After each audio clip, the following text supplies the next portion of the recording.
Please work with your banks. এই প্যাকেজের মধ্যে যারা এলিজিবল তারা যদি বাধাগ্রস্ত হয়, please let us know. It is a clear message. We are going to roll out from the 1st of September. This is one. Secondly, হচ্ছে small ক্ষুদ্র এবং মাঝারি শিল্পের যারা আছে, এটা Dhaka chamber of commerce is basically, I think, represented by small medium industry. এই জায়গায় আমরা একটা প্যাকেজ দিয়েছি। এই প্যাকেজটা 60,000 crore, 60,000 কোটি টাকার একটা প্যাকেজ দেওয়া হয়েছে। আমি জানি এগেইন এই প্যাকেজের ব্যবহার কিভাবে হবে এটা নিয়ে অনেক প্রশ্ন আছে। আমাদের কালচারালি এগুলো মিসইউজ হয়েছে, ট্রেডিশনালি এগুলো মিসইউজ হয়েছে, এগুলো ব্যক্তিগত ইনফ্লুয়েন্সে হয়েছে। পৃষ্ঠপোষকতার একটা ইকোনমি যখন ছিল, প্যাট্রোনাইজড ইকোনমি যখন থাকবে, এগুলো মিসইউজ হতেই থাকবে। But this government, I can assure you, এখানে কোনো ইন্টারফিয়ারেন্স, আমরা কিন্তু কোনো ইন্টারফিয়ারেন্সের সুযোগ রাখছি না এখানে। আমরা ফাইন্যান্সিয়াল সেক্টরে কোনো পলিটিক্যাল অ্যাপয়েন্টমেন্ট দেব না, ক্লিয়ারলি ওপেন ডিক্লেয়ার দিয়েছি আমরা, no political appointment in the financial sector. কারণ আমরা সেদিকে যেতে চাচ্ছি না। একটা জিনিস, যখন বিএনপি বিগত দিনের ক্ষমতায় যখনই ছিল, one thing for sure, financial sector কোনো সময় ফাইন্যান্সিয়াল সেক্টর এই জায়গায় আসে নাই, কোনো সময় আসে নাই। কারণ আমরা বাংলাদেশ ব্যাংকের গভর্নর আমাদের দলের লোক কোনো সময় দিইনি। আমরা এসিসি চেয়ারম্যান, কিন্তু আমাদের এই জন্য ক্যাপিটাল মার্কেটে কোনো দিন প্রবলেম হয় নাই। এসিসি চেয়ারম্যান কোনোদিন দলীয় লোকজন দিই নাই। কারণ যেখানে ফিনান্সিয়াল সেক্টর সেন্সিটিভিটি থাকবে, এখানে তো পলিটিক্স কাজ করতে পারবে না। This is the market, you have to respect the market. এই জন্য আমাদের 60,000 কোটি টাকা যে প্রজেক্ট, এটার ক্রাইটেরিয়া ফুলফিল যারা করবে তাদেরকে দেওয়া হবে, তার বাইরে দেওয়া হবে না। এখানে পলিটিক্যাল ইনফ্লুয়েন্সে কোনো লোন দেওয়া হবে না, আই ক্যান অ্যাসিওর ইউ। যারা ক্রাইটেরিয়া ফুলফিল করবে তাদেরকে দেওয়া হবে, এবং ইট উইল বি ইউজড। অনেকে ধারণা হচ্ছে এটা বোধহয় আবার এখানে হবে। সুতরাং এসএমইর বেলায় আমাদের ক্ষুদ্র মাঝারি এসএমইর থেকে আবার একটা অ্যাড হয়েছে, কি যেন স্মল মিডিয়াম সিএসএমই, হ্যাঁ, সো হ্যাঁ, কটেজ এন্ড মাইক্রো। এবং কটেজের জন্য আমরা কিন্তু আরেকটা প্রোগ্রাম নিয়েছি, অ্যানাদার প্রোগ্রাম, সেটা হচ্ছে creative economy. This is a new concept we have develop. যে লোকগুলো ইকোনমির বাইরে সবসময় থেকে গেছে, আমাদের গ্রামে গঞ্জে যারা আমাদের আর্টিজেন্সরা আছে, কামার কুমার থেকে শুরু করে আমাদের কুটির শিল্পে যারা আছে, আমাদের তাঁতি যারা আছে, যারা ইকোনমিতে আমাদের শীতল পাটি করে, বরিশালে শতরঞ্জি করে, তারপরে আমাদের নকশিকাতা করে, আরো বহু প্রোডাক্ট আছে যাদেরকে আমরা ইকোনমিক মেইন স্ট্রিমে আনতে পারি না বিগত দিনে। সো উই হ্যাভ প্যাকেজড আমাদের sports economy. Sports is also an economy. আমাদের entertainment economy, theater is an economy, film is an economy, music is an economy. আমরা কিন্তু এগুলোকে সবসময় বাইরে রাখছি, আমরা কোনো প্ল্যাটফর্ম দিই না, কোনো সাপোর্ট দিই না এগুলো গ্রো করার জন্য।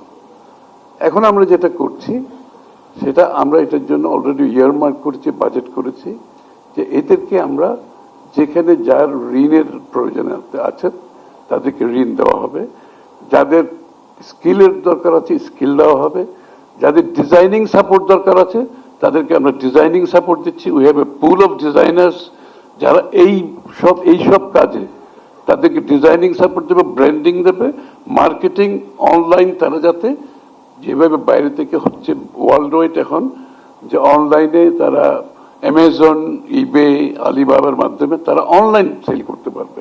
এই সাপোর্ট, পুরা প্যাকেজ সাপোর্ট আমরা তাদেরকে দিচ্ছি এই প্রোডাক্টগুলো।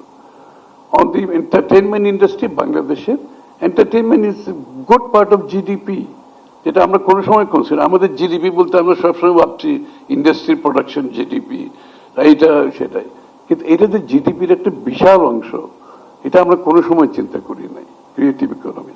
সুতরাং আমরা আমাদের থিয়েটার, আমরা বাংলাদেশিরা, আমরা উই লাইক থিয়েটার, আমরা ফিল্ম পছন্দ করি, আমরা নাটক পছন্দ করি, আমরা মিউজিক পছন্দ, কিন্তু আমরা নেভার মনিটাইজড ইট, আমরা এটাকে কোনো সময় মনিটাইজ করি নাই।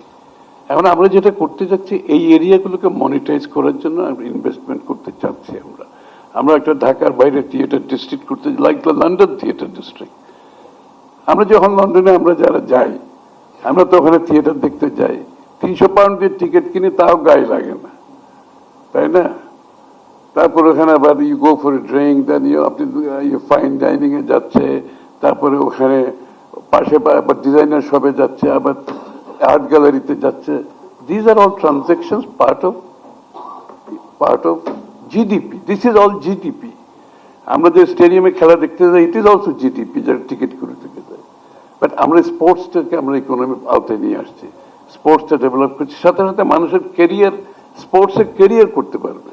স্পোর্টসের সাথে জড়িত অনেকগুলো লোক থাকে, থিয়েটারের সাথে জড়িত মেকআপ ম্যান আছে, লাইট ম্যান আছে, এরকম ফিল্মে আছে, all sorts of people remain out of. আমরা এদেরকে কোনো সময় সাপোর্ট করি না, নেভার মনিটাইজ দেম।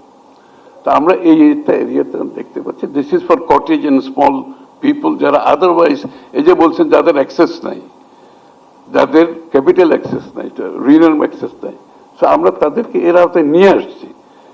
যে ইকোনমির ডেমোক্রেটাইজেশনের যে BNP slogan, the democratisation of the economy, from পৃষ্ঠপোষকতার ইকোনমি থেকে গণতন্ত্রের অর্থনীতিতে বাংলাদেশের প্রত্যেকটি স্তরের মানুষ যাতে পার্টিসিপেট করতে পারে এবং তাদের কাছে অর্থনীতির সুফল যায়। This is the whole idea of the economy.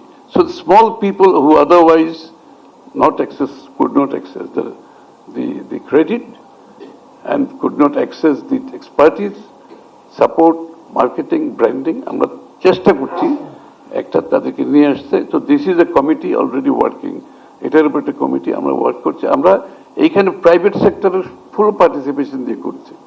So this is একটা, এই creative economy government alone cannot do it.